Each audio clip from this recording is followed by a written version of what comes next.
So now that we've seen how we can add an event listener to our HTML elements in order to listen for when they get clicked, let's drill down and take a deeper look at how this add event listener function works, because it looks a little bit weird and different from the functions that we've seen so far. So over here, I've got the JavaScript Wikipedia page open, and I'm going to use it to show you a couple of things and what happens when we add an event listener. So one of the cool things that you can do in Chrome is you can highlight, say, the title here, and you can right-click, go into Inspect, which brings up the Chrome Developer Tools, and you see that the element that's currently selected, so the H1, can be accessed in the console using this $0 variable. So if we head into the console and we type $0 and hit enter, then you can see that this is bound to the H1 element up at the top here. And you can do some cool things with this and mess around with websites. Like if you say $0, which is the H1 element, dot inner HTML is equal to, instead of JavaScript, let's say it's equal to AngularScript. And now I've just edited Wikipedia's website on the fly, and this is a fun way that you can mess with friends. Now, of course, once you reload the website, then all of your changes are gone because it's loading up the HTML page from Wikipedia's servers. So all the changes that you're making is to your local copy of this Wikipedia page inside the browser. But if you catch your friend unawares and edit some of these pages, it's a pretty good prank. Now, at the moment, when I click on this H1, absolutely nothing happens because it's not a button and it's not bound to any event listeners, at least not yet. But that's exactly what we're going to do. We're going to say $0, referring to the H1, dot add event listener, and the type of event that we want it to listen to are clicks. So that's the first input. The second one is going to be a function, and that function is simply going to console log the fact that I got clicked. All right, cool. So now if I hit enter, then that click event listener gets added to our H1. And if I click on this, I now get the console log that says it got clicked. And I can do that many, many times. Now, in this case, we've got an anonymous function as the second input. And we know that we can also specify it like this. So instead of using an anonymous function, we could use a named function, say something called respond to click. So the word click is the event that we're detecting, and that's the first input, or input 1. Now the second input is the function that should be called once the H1 detects the click event. So you can see that add event listener is taking two inputs. The first one specifying what event it should listen to, and the second one specifying what it should do once that event gets detected. Now, this is a little bit different from the functions that we've seen so far, because instead of just passing in strings or numbers or other simple data types, we're actually passing in a function as an input. Now, because we can't look at the code that Chrome uses to implement add event listener, because we didn't write that method. So let's try and create both sides of the coin, and in the process, we can better understand how add event listener works. So let's say that we wanted to create a calculator. So we could create a function that's called calculator, and it could take two inputs, the first number and the second number.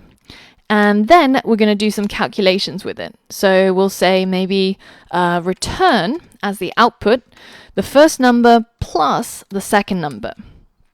So now if I call this function and I pass in some values, say 2 and 3, then I will get the output as 5, right? 2 plus 3. Now, if I wanted to change my calculator, so instead of adding my numbers, I want my calculator to be able to multiply, then I would have to change my calculator function and say, instead of adding, actually, I want my calculator to take these two numbers, first number, second number, and then it should return the first number multiplied by the second number. So now I can call my calculator and pass in the same inputs, 2 and 3, and I'll get back 6. because now our calculator function is multiplying the first number by the second number. Now, this is a little bit painful because, the kind of calculators that we're used to allow us to specify on the fly whether if we want to multiply or add or divide. We don't actually have to go and change the actual calculator each time. So what can we do instead? Well, what if we created a function that was called add, and it took two inputs, the first number and the second number. And this function basically just adds the numbers, right? So it returns the first number plus the second number. And then we go and create another function, and we call this one multiply. And this one again takes two inputs, and it returns the first number multiplied by the second number.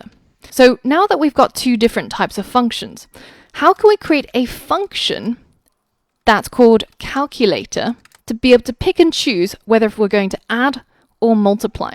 So this is a case where being able to pass in a function as an input to another function becomes really handy. So say we've created this function called calculator, and instead of simply just taking two numbers as the input, it's also going to take an input called the operator. And this input can be changed on the fly when we're calling this function. And when this function calculator gets called, we simply call the operator function, whatever it is that the user chose, passing in the two inputs, and return that value as the output. All right, so now let's go and hit enter and have all three of these functions available to us.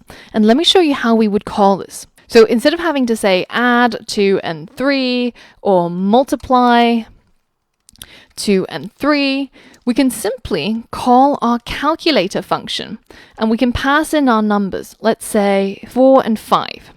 And the third input, as you can see here, is expecting a function because it's going to call it inside the body of this calculator. So let's say if we wanted to use our calculator to add 4 to 5, then we can simply specify the name of our add function that's created up here. And if we hit enter, you'll see that we get the result 9. Now, if we decided to use the multiply function instead, then what would happen is that we would call the calculator function. It would go and find where it was declared. 4 would get passed into the first input, num1, 5 becomes num2, and multiply becomes operator. So once it gets into the body of the function, it's going to output whichever function was passed in as the operator, so in this case, multiply, and it will pass into that function multiply the same two numbers that we passed into calculator. So now if I hit enter, you can see we get 20 because our calculator is using this function to calculate instead of this one. Now, before we mentioned that Chrome Developer Tools does a whole bunch of really awesome things. And one of those things is something called the debugger.